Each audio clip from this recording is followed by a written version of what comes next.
Hello दोस्तों, वो मेरी नौकरानी थी, लेकिन मैं उसके दर्द में बहुत परेशान रहती थी।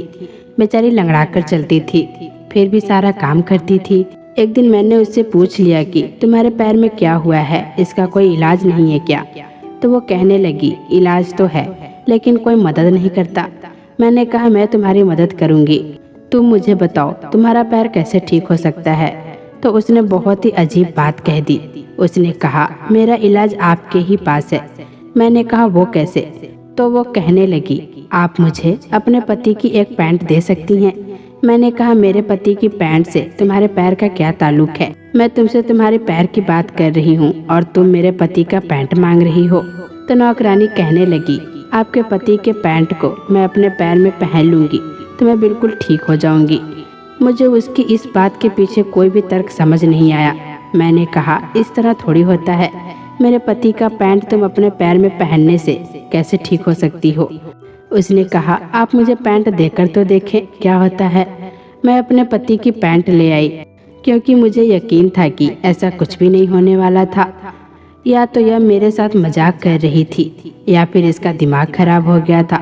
उसने मेरी आंखों के सामने अपनी अपाहिज पैर में मेरे पति की पैंट पहन ली। अभी पल भर ही गुजरे थे कि सामने का मंजर देखकर मैं हैरान रह गई, क्योंकि वो वाकई, जब मैंने उससे पूछा कि यह सब कैसे हो गया, तो उसने मुझे एक राज की बात बताई। उसने कहा, तुम्हारा पति असल में मेरा नाम संजू था। मैं बहुत ही ज्यादा खूबसूरत थी, लेकिन मेरी माँ कहती थी कि भगवान ने सिर्फ खूबसूरती दी है, इसमें अकल नाम की भी कोई चीज नहीं है।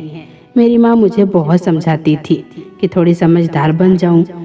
आजकल ज़माना बहुत ख़राब है। मैं कॉलेज में पढ़ती थी, वहाँ पर एक लड़के ने मुझे अपनी बातों में लगा लिया और इस हद तक कि मैं उसके लिए कुछ भी करने को तैयार थी। लेकिन यह बात मेरी माँ को भी पता चल गई। मेरी माँ ने कहा कि तुम अपनी बेवकूफ़ी से हम सबका मुंह काला करवा देती। तुझे मैं किस तरह समझाऊं कि हर किसी पर भरोसा नहीं करते, पर मुझे उस पर पूरा भरोसा था। एक दिन उसने कहा कि मैं तुम्हें अपनी माँ से मिलवाना चाहता हूँ, और वो मुझे कॉलेज के बाद कहीं ले गया। मैंने घर पर झूठ बोल दिया और मैं उसके साथ चली गई, लेकिन वो मुझे अपनी माँ से मिलवाने की बजाय एक फ्लैट में ले गया। वहाँ मुझे क्यों ले जाना चाहता था और इसका क्या इरादा था, ये तो आप लोग समझ ही गए होंगे। मेरी माँ को जब यह सब कुछ पता चला तो वो हैरान रह गई। उन्होंने कहा, तुम पागल तो नहीं हो? ऐसे कैसे किसी पर भरोसा कर सकती हो? मैंने कहा, हम तो एक दूसरे को पसंद करते हैं, जबकि मेरे दिल में उसके लिए कोई इतना दर्द नहीं था। बस जब वो मेरी बहुत ज़्यादा तारीफ करता था तो मुझे बहुत अच्छा लगता था। हम लोग खाते पीते घर के थे। मैंने उसे बहुत ज़्यादा गिफ्ट भी दिए थे। मेरी माँ ने मुझे कहा कि वो सिर्फ तेरा फायदा उठा रहा है। मेरी माँ ने मुझे बहुत बातें सुनाई थी। मैंने उस दिन के बाद कसम खा ली थी कि मैं किसी लड़के से दोस्ती नहीं करूंगी, क्योंकि मेरी माँ ने मुझे समझाया कि मर्दों को औरत से सिर्फ एक ही चीज़ चाहिए होती है। और मैंने उस दिन के बाद कसम खाई कि अब मैं किसी पर भरोसा नहीं करूंगी। शायद मुझे कोई और दिमागी प्रॉब्लम था। छोटी छोटी बातें नहीं समझ आती थी। जैसे मुझे कोई एक बार में बुलाता तो मुझे उसकी आवाज़ नहीं सुनाई देती थी। मैंने डॉक्टर से पूछा तो उसने कहा कि आपका दिमाग कमज़ोर है, इसीलिए आपके कान भी कमज़ोर हैं। मेरी माँ हमेशा कहती थी कि तुझसे शादी कौन करेगा? मर्द को खूबसूरत औरत चाहिए होती है, लेकिन मर्द को समझदार औरत भी चाहिए होती है। मेरे पापा कहते थे कि हमारी बेटी इतनी खूबसूरत है, इसके लिए बहुत अच्छा रिश्ता आएगा। पर मेरी माँ कहती थी कि सिर्फ खूबसूरती देखकर ले गए तो 2 दिन बाद वापस छोड़कर चले जाएंगे। लेकिन सब लोग तब हैरान रह गए जब मेरे लिए एक बहुत बड़ी हवेली के मालिक का रिश्ता आया। मेरे पापा तो बहुत खुश हुए, लेकिन मेरी माँ का कहना था कि बड़ी हवेली की पहली बहू बनने जा रही है, वहाँ पर तो बड़ी जिम्मेदारियाँ होंगी और यह मोहतरमा अपना ख्याल खुद नहीं रखती। लेकिन लड़के वालों को यह तो नहीं कह सकते थे कि हमारी लड़की बेवकूफ़ है। वो तो मेरी शक्ल देखकर ही पागल हो गए थे, क्योंकि उनको अपने लिए बहुत ही प्यारी सी बहू चाहिए थी, ताकि बहू को देखते ही लोग कहें कि कितनी प्यारी लड़की लेकर आए हैं। बस मेरे माँ पापा ने भी भगवान का नाम लेकर मेरी शादी कर दी। मेरी माँ शादी से पहले रोज़ मुझसे 2 घंटे बातें करती थी। मुझे समझाती थी कि वहाँ जाकर तुम्हें किस तरह रहना है, किसी पर भी भरोसा नहीं करना। खैर, मैंने सारा कुछ समझ लिया। 2 दिन बाद मेरी माँ ने मुझे अपने कमरे में बुलाया और मुझसे कहा कि लेकिन मेरी माँ ने इतनी ज़्यादा बातें सुलझाई थी कि आधी से ज़्यादा बातें मैं भूल गई थी। ऐसा लगता था कि शादी कोई बहुत बड़ी सजा है, लेकिन जैसे तैसे मेरी शादी हो गई। मैं अपने कमरे में बैठी थी जब मेरा पति आया, तो कमरे में आते ही मैंने उसे कह दिया कि मुझे भूख लगी है, तो वो भी हंस दिया और नौकरों से खाना मंगवा लिया। खाना खाते खाते वो मेरी तारीफ भी कर रहा था और मुझे समझा भी रहा था कि आज से तुम मेरी हमसफर हो, मैं तुम्हारा बहुत ज़्यादा ख्याल रखूँगा और तुम्हें भी मेरी इज्जत और इस घर का ख्याल रखना है। मैंने तो अपने पति को यह भी बता दिया कि मुझे खाना बनाना नहीं आता। इस बात पर भी वो हंस दिया और फिर कहने लगा कि तुमने पूछा ही नहीं कि मुँह दिखाई में तुम्हें मैं क्या देने वाला हूँ। तो मैं कहने लगी कि क्या दोगे, कोई सोने का सेट या फिर गहना होगा। तो मेरे पति ने कहा कि नहीं, मैं तुम्हें मुंह दिखाई में एक ऐसी चीज़ दूंगा जो हर औरत का सपना होता है। मुझे यकीन है कि इसे देखकर तुम खुश हो जाओगी। बस एक औरत ही इस चीज़ की अहमियत जानती है, क्योंकि इसे उसकी बहुत ज़रूरत होती है। मैंने कहा कि आप क्यों लंबी लंबी बातें कर रहे हैं। तब मेरे पति ने किसी को आवाज़ देकर कहा कि अंदर आ जाओ। मैं हैरान रह गई कि आज मेरी शादी की रात है। हम दोनों एक दूसरे के साथ एक कमरे में बैठे हैं और मेरा पति किसको कमरे के अंदर बुला रहा है, फिर कह रहा है कि एक औरत को ऐसी चीज़ की ज़रूरत होती है। उसने कहा अपनी आंखें बंद कर लो। मैं हैरान थी, कहीं मेरा पति मेरे साथ कोई मजाक तो नहीं कर रहा, पर देखने में तो वो ऐसा नहीं लग रहा था कि यूँ मजाक करता होगा। जब मैंने सामने देखा तो मैं हैरान रह गई। वो एक लड़की थी, करीब 18 साल की होगी। मेरी उम्र भी 20 साल थी। हुलिये से तो वो मुझे नौकरानी ही लग रही थी और खड़ी भी सर झुकाकर ही थी। मेरे पति ने कहा कि इसका नाम सीमा है, यह आज से तुम्हारी नौकरानी है, तुम्हारे हर काम में तुम्हारी मदद करेगी। इस हवेली में और भी लोग रहते हैं, उनके पास भी इस तरह का कोई नौकर नहीं है, लेकिन मैं तुम्हें तुम्हारे मुंह दिखाई में एक नौकरानी दे रहा हूँ ताकि यह तुम्हारे सारे काम करे और तुम्हें हवेली के तौर तरीके भी सिखा दे। यह देखकर मैं वाकई बहुत खुश हुई, क्योंकि मैं यही सोच रही थी कि मैं अकेले सारा कुछ कैसे संभालूंगी। मेरी माँ ने तो मुझे इतना परेशान कर दिया था कि तेरा क्या होगा, तू क्या करेगी, बड़ी हवेली की बहू बनना कोई आसान काम नहीं है। लेकिन यहाँ पर तो मुझे एक पूरी की पूरी औरत मिल रही थी जो मुझे सारा कुछ सिखा भी देती और मैं अकेले भी नहीं थी। मैं उसे जो कहती वो करती। इस लड़की ने मुझे नमस्ते की, मैंने भी नमस्ते कहा। फिर वो लड़की वहाँ से चली गई और मेरे पति ने मुझसे पूछा कि तुम्हें तोहफा कैसा लगा। तो मैंने कहा कि मुझे तोहफा बहुत पसंद आया और ऐसा तोहफा कोई हवेली का मालिक ही दे सकता है। मैं तो बहुत खुश हूँ। मेरे पति ने कहा कि तुम सम्राट सिंह की बीवी हो, कोई मजाक नहीं है। तुम्हें तो अब इस तरह के तोहफे मिलते रहेंगे, इसीलिए तुम तैयार रहना और मेरे साथ अच्छे से जिंदगी गुजारना। मैं तुम्हें इतना खुश रखूंगा, तुम हैरान रह जाओगी। और बेशक वो ऐसा कर सकता था, देखने में भी खूबसूरत था और समझदार भी। अगर मुझे वो कोई सोने का सेट देता तो शायद मुझे उसका इतना ज़्यादा फायदा नहीं होता, क्योंकि वो तो एक जगह पड़ा रहता। लेकिन उसने तो मेरी माँ की सारी बातों को गलत साबित कर दिया था और मेरे लिए सब कुछ बहुत आसान बना दिया था। लेकिन सुबह जब इस लड़की को काम करते हुए देखा तो मैं हैरान रह गई, क्योंकि वो बेचारी तो लंगड़ी थी, उसके पैर में कोई दिक्कत था, फिर भी वो काम कर रही थी और उसे काम करने में बहुत मुश्किल हो रही थी। मैं उसके पास गई और मैंने पूछा कि ये तुम्हारे पैर में क्या हुआ है। तो कहने लगी कि मेरे पैर बचपन से ऐसे हैं। मैंने कहा कि तुम यह सब काम क्यों करती हो, तुम्हारे घर में और कोई नहीं है। तो कहने लगी कि मैं मजबूर हूँ। मैंने कहा कि मैं आज ही अपने पति से बात करती हूँ, अगर पैसों की ज़रूरत है तो हम दे दिया करेंगे, लेकिन यह सब काम तुमसे नहीं होंगे। जो पति एक नौकर का इंतजाम कर सकता था वो दूसरे नौकर का भी कर सकता था। पर जैसे ही मैं यह बात कही तो वो मेरे पैरों में बैठ गई। मैं यह देखकर हैरान रह गई और फौरन पीछे हट गई। वो कहने लगी कि मैंने बड़े साहब से झूठ बोला है, मैंने उनको नहीं बताया कि मैं एक पैर से अपाहिज हूँ। वो समझते हैं कि बस छोटा मोटा नुस्ख है, लेकिन असल में बहुत ज़्यादा दिक्कत है। अगर उनको यह सब पता होता तो वो मुझे कभी यह नौकरी नहीं देते और मुझे इस नौकरी की सख्त ज़रूरत है। आप कभी भी उनको यह बात नहीं बताइएगा, आपकी बड़ी मेहरबानी होगी। मेरे घर वाले, मेरे बच्चे भी आपको दुआएं देंगे। वो तो बेचारी परेशान हो गई। मैंने कहा कि तुम्हारे बच्चे भी हैं? तो कहने लगी हाँ, जब मैं 15 साल की थी तभी मेरी शादी हो गई थी। मेरा 1.5 साल का एक बेटा है जो घर में मेरी सास के पास होता है। मेरा पति कोई पैसे नहीं कमाता, अपने छोटे से बच्चे को सास के पास छोड़कर आना पड़ता है और वो अच्छे से ख्याल भी नहीं रखती। मेरा पति भी मुझे बातें सुनाता है, मैं बड़ी मजबूर हूँ। अगर आपने मुझे यह काम नहीं दिया और मुझे थोड़े पैसे पर भी रख लिया तो उन पैसों से गुजारा नहीं होगा। मैं अपने हाथ से कमाकर खाना चाहती हूँ। मैं आपके काम अच्छे से करूँगी, आपको कोई तकलीफ नहीं होगी।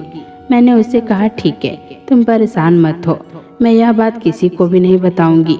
वो बेचारी तो बहुत ही मजबूर थी, इसीलिए मैंने अपने पति से भी इस बारे में बात नहीं की, वरना तो मैं जरूर ही बताती कि एक अपाहिज लड़की से काम करवाना कोई अच्छी बात नहीं है। घर में और भी नौकर थे, लेकिन वो लोग अपने अपने काम ही करते थे।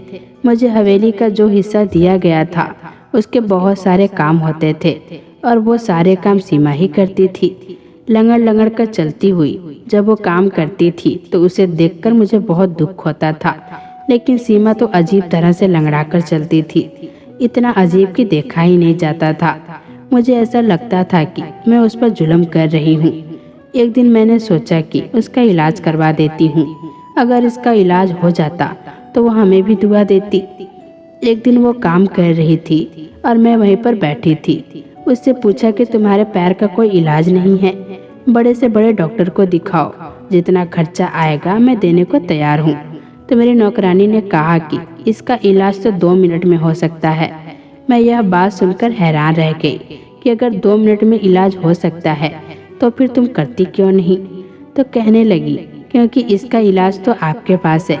मैंने कहा कि किस किस्म की बातें कर रही हो, अगर मेरे पास इलाज है तो बताओ। तो उसने मुझे एक ऐसी बात बताई कि मैं हैरान ही रह गई।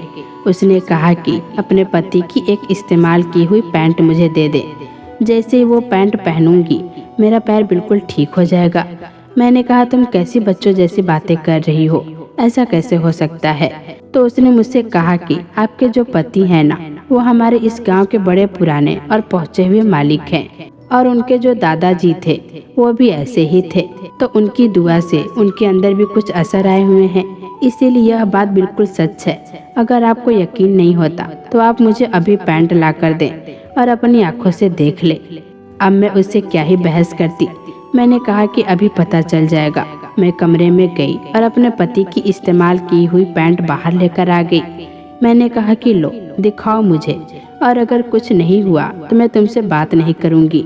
तुमने मेरा वक्त खराब किया है और तुम मुझे बेवकूफ़ बना रही हो। वैसे ही सारी जिंदगी लोग मुझे बेवकूफ़ी समझते रहे थे, अब मेरी अपनी नौकरानी भी अगर मेरे साथ इस तरह का मजाक कर रही थी तो मुझे तो गुस्सा आना ही था। तो उसने कहा कि नहीं, मैं ऐसा क्यों करूंगी मालकिन, मैं कौन होती हूँ आपको बेवकूफ़ बनाने वाली। आप अभी देख ले। मेरे पति के पैंट को उसने अपने पैर में पहन लिया और जब वो खड़ी हुई तो उसे देखकर मेरे कदमों तले से जमीन निकल गई, क्योंकि वो बिल्कुल सीधी खड़ी थी। मैंने उसे कहा कि तुम खड़ी तो पहले भी हो जाती थी, अब जरा मुझे चलकर दिखाओ। लेकिन मैं दिल ही दिल में थोड़ा घबरा रही थी, क्योंकि वो बहुत ही भरोसे से यह सारी बातें कह रही थी। लेकिन जब उसने मुझे चलकर दिखाया तो मैं हैरान रह गई। वो तो बिल्कुल ठीक चल रही थी। मैंने उसे अच्छी तरह देखा, कहा कि इधर से उधर जाकर दिखाओ। बिल्कुल किसी आम इंसान की तरह चल रही थी और खुशी से रो भी रही थी। मैंने फिर उसे कहा, अगर इतनी सी बात थी तो तुमने मुझे पहले क्यों नहीं बताया? तुम मुझे पहले बता देती तो तुम्हारा यह परेशानी हल हो जाता। उसने कहा, मुझे क्या पता था मालकिन, मुझे लगा कि अब गुस्सा हो जाओगी। अपने पति की इस तरह की चीजें किसी को कोई देता है क्या? आजकल तो कोई किसी पर भरोसा भी नहीं करता। मैंने कहा, पागल, तुम्हारे पैर ठीक हो गए और अगर एक पैंट देने से तुम्हारे पैर ठीक हो गए हैं तो फिर मुझे और क्या दिक्कत हो सकता है। मैं भी अब दिल ही दिल में बहुत खुश थी कि मैंने उसकी मदद कर दी, क्योंकि मैं तो पहले दिन से उसकी मदद करना चाहती थी। वो बहुत अच्छी थी, मेरा बहुत ख्याल रखती थी। मैं जो काम कहती फौरन करती थी और मुझे सबके बारे में भी बताती थी कि कौन कैसा है, मुझे कैसे उठना है, कैसे बैठना है। उसने मेरी इतनी मदद की थी कि अगर वो अभी तक नहीं होती तो शायद यह लोग मुझे इस हवेली से ही निकाल देते। कहते पता नहीं किसको उठा कर ले आए। मेरे से तो पानी का गिलास भी नहीं पकड़ा जाता था। मेरी नौकरानी पहले से भी बहुत ज्यादा तेज हो गई थी और उसकी पैर बिल्कुल ठीक हो चुकी थी। वो भाग भाग कर सारे घर के काम करती। एक ही दिन में उसने सारी हवेली धो डाली, बल्कि वो काम जो उससे पहले नहीं हो रहे थे। और मैं भी उसको इसलिए नहीं कहती थी कि कहीं यह ना सोचे कि एक तो मैं अपाहिज हूँ, ऊपर से मेरी मालकिन मुझ पर इतना बोझ डाल रही है। वो सभी काम उसने बिना कहे ही कर डाली थी। बाकी के नौकर भी देखकर हैरान हो रहे थे कि आज इसको क्या हो गया है, यह तो बड़ी जल्दी जल्दी काम कर रही है। लेकिन सीमा ने कहा था कि यह बात किसी और को पता नहीं चलनी चाहिए, इसीलिए मैं अपने पति को कभी नहीं बताई। हाँ, इतना जरूर कहा कि आज मैं बहुत अच्छा काम की हूँ, इसीलिए मुझे बहुत खुशी महसूस हो रही है। उसने मेरी बात सुन ली और हंसकर जवाब दिया कि चलो अच्छी बात है। अब वो रोज वही पैंट पहन लेती और मेरी इजाजत से उस पैंट को अपने साथ भी ले जाती थी, क्योंकि अगर उससे ही वो ठीक हो रही थी तो फिर उसके पास ही रहने चाहिए थी। उसको अपने घर में भी तो काम होते थे, उसका बच्चा भी बहुत छोटा था। एक दिन मेरे अपने पैर में बहुत ज्यादा दर्द शुरू हो गया, न जाने कैसे, जबकि मुझे तो ना कोई चोट लगी थी और ना ही मैं गिरी थी। दर्द बहुत ज्यादा था। मेरा पति भी घर पर नहीं था, वो काम के सिलसिले में शहर से बाहर गया हुआ था। रात का वक्त था और मेरे पास दर्द की कोई दवाई भी नहीं थी। मैं बहुत ज्यादा परेशान हो रही थी। फिर अचानक एक ख्याल मेरे दिमाग में बिजली की तरह आया। मैंने कहा कि मुझे भला परेशान होने की क्या जरूरत है। जब मेरे पति का पैंट मजदूर औरत के पैर ठीक कर सकती है तो मेरे पैर क्यों नहीं ठीक कर सकती। मैं क्यों परेशान हो रही हूँ। मैं अलमारी की तरफ गई और उसमें से अपने पति की एक पैंट निकालने लगी। फिर सोचा कि नहीं, इस्तेमाल की हुई पैंट चाहिए थी। बाथरूम में एक पैंट पड़ी थी जो कि धोने वाले थे। मैंने वो पैंट उठा ली और पहन लिया, लेकिन 2 मिनट बाद ही वहाँ पर कुछ ऐसा हुआ कि मेरे कदमों तले से जमीन निकल गई। मैं हैरान परेशान रह गई और मेरे दिमाग में एक साथ ही बहुत सारे सवाल आने लगे, क्योंकि वो पैंट पहनने से भी मेरे पैर का दर्द बिल्कुल ठीक नहीं हुआ था। इसका मतलब मुझसे झूठ बोला गया था। सीमा ने मुझे धोखा दिया था। यह सब करके उसे क्या मिला, और अगर वो लंगड़ी बनी हुई थी तो उसमें भी उसको क्या फायदा हो रहा था। हम कौन सा उसको ज्यादा तनख्वाह दे रहे थे, और मेरे पति की एक पैंट लेकर उसने क्या करना था। मेरे पति के पैंट में कुछ पैसे थे, लेकिन वो कितनी देर तक काम आने थे मुझे तो समझ ही नहीं आ रही थी। मैं सोचने लगी कि सीमा का दिमाग खराब है। बेचारी की कम उम्र में शादी हो गई, बच्चा भी हो गया, ससुराल वाले भी तंग करते हैं, लगता है इसीलिए उसका दिमाग खराब हो गया है। सीमा 2 दिन से काम पर नहीं आ रही थी। मेरा पति वापस आया तो बातों बातों में मैंने उससे सवाल किया। न जाने क्यों मुझे यह बात परेशान करने लगी थी। मैंने कहा कि हम सीमा को नौकरी से निकाल देते हैं, क्योंकि मैं समझती थी कि वो मुझे बेवकूफ़ बना रही थी और मैं उसके सामने बेवकूफ़ साबित हो गई थी। वो जरूर यही सोचती होगी कि इतनी बड़ी हवेली की मालकिन को बेवकूफ़ बनाना कितना आसान था, इसमें इतनी भी अक्ल नहीं है। इसीलिए मैं उसको इस घर से निकलवाना चाहती थी। मैंने अपने पति को कहा कि हम उस नौकरानी को निकाल देते हैं, तो वो हैरान हुआ कि क्या हो गया, उससे कोई गलती हो गई है। वो काम ठीक से नहीं करती, क्योंकि मेरे पति का कहना था कि वो बहुत ही अच्छे खानदान से है और इसीलिए मैंने उस पर इतना भरोसा किया है। बार बार ऐसे लोग नहीं मिलते जिन पर इंसान भरोसा कर सके। तब मैंने कहा कि भरोसे की बात नहीं है, बेचारी लंगड़ा लंगड़ा कर चलती है, ऐसे में उसे सारी हवेली में काम करवाना उस पर जुल्म करने जैसा है। मुझे अच्छा नहीं लगता जब मैं कुर्सी पर बैठी होती हूँ और वो बेचारी अपनी अपाहिज पैर के साथ काम कर रही होती है। मेरे पति ने मुझे हैरान होकर देखा कि किसकी बात कर रही हूँ, कौन है अपाहिज। मैंने कहा कि सीमा, और कौन, उसका एक पैर खराब है। तो मेरे पति कहने लगे कि उसकी कोई पैर खराब नहीं है, तुम्हें किसने कह दिया। मैंने कहा कि उसने आपसे झूठ बोला है कि थोड़ा बहुत प्रॉब्लम है, लेकिन असल में वो लंगड़ी है। मेरे पति ने कहा कि अच्छी भली चलती है, बिल्कुल वैसे ही जैसे तुम चलती हो या जैसे मैं चलता हूँ। उसकी टांग में कोई प्रॉब्लम नहीं है। यह तुम किस किस्म की बातें कर रही हो। तब मेरे पति ने मुझे कहीं खोया हुआ देखा तो पूछा कि तुमसे उसने कहा कि वो अपाहिज है, मुझे पूरी बात बताओ। मैंने अपने पति को सारी बात बता दी और मेरा पति अपना सर पकड़कर बैठ गया। मेरे पति ने कहा कि हमारा कोई भी खानदान ऐसी किसी बात से ताल्लुक नहीं रखता है। हम लोग यहाँ के मालिक हैं और मालिक पंडित नहीं होते। तुम्हें इतनी सी बात पता नहीं है? उसने तुम्हें बेवकूफ बनाया। न जाने वो पैंट लेकर क्यों गई है। मैं सोचने लगी कि उसके साथ क्या करेगी। क्या मेरे पति पर कोई जादू करेगी? क्योंकि जब जादू किया जाता है तो उसमें भी किसी के इस्तेमाल की चीजें दी जाती हैं और फिर उस पर जादू हो जाती है। फिर मैंने कहा लगता है इसका कोई दुश्मनी है, तभी वो पैंट लेकर गई है। मेरे दिमाग में अभी भी नहीं आ रहा था कि एक अमीर आदमी के कपड़े के साथ क्या कुछ हो सकता है। थोड़ी देर बाद यह शोर सुनाई दिया और गांव में यह बात फैल चुकी थी कि किसी मजारे की बेटी के साथ किसी ने ज्यादती कर दी थी और सबूत के तौर पर वहां एक मालिक साहब का पैंट मिला है।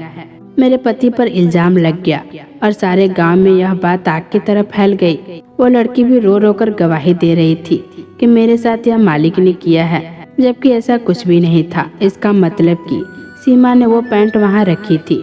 मैंने अपने पति से कहा कि यह सीमा कौन है? आप ही तो इसे लाए थे, इसने आपके साथ ऐसा क्यों किया? मेरे पति ने मालूमात निकलवाई तो पता चला कि दरअसल वो मेरी सास की सौतन की बेटी थी। इसकी माँ मेरे पति की सौतेली माँ थी। मेरे पति की माँ ने इस पर इल्जाम लगाकर इसे इसी तरह से घर से निकलवाया था, क्योंकि वो नहीं चाहती थी कि इसके सर पर सौतन बैठे, और इसी ने अपना बदला लेने के लिए अपनी बेटी को हमारे घर भेजा था। और आज ऐसा ही इल्जाम मेरे पति पर लगवाया था। बहुत बड़ा खेल खेला गया था और यह सब मेरी वजह से हुआ था। मेरे पति ने मुझे खूब बातें सुनाई। वो बोला कि तुम जैसी बेवकूफ लड़की आज तक नहीं देखी। तुमने इस पर भरोसा करके इसे मेरी इस्तेमाल की चीजें दे दी। पागल, आजकल हालात इतने खराब है कि कोई किसी को इस तरह की चीजें नहीं देता। और देख लो, इसने एक पैंट के साथ कितना बड़ा तमाशा बना दिया और तुम्हारे पति पर इल्जाम लगा दिया। अगर यह इल्जाम झूठा भी साबित होगा तभी मेरी कितनी बदनामी होगी। अब यहाँ पर पंचायत बिठाई जाएगी और इसमें मुझे यह साबित करना पड़ेगा। और जब यह सारी बातें बताई जाएंगी तो सब तुम्हें कितना बेवकूफ समझेंगे। सब यही कहेंगे कि कोई भी औरत इतनी बेवकूफ कैसे हो सकती है। इसके अलावा यह बात मेरी सास को भी पता थी। दरअसल यह मेरी वजह से हुआ था। मेरी सास ने भी मुझे खूब बातें सुनाई और कहा कि किस किस्म की बेवकूफ लड़की को ले आए हो। मैं सीमा पर हैरान हूँ कि जिसने मेरे साथ इतना बड़ा धोखा किया। मैंने उसे अपनी दोस्त समझा था, उससे बातें की, उसकी परेशानी के लिए परेशान होती रही, और उसने मेरे साथ क्या किया।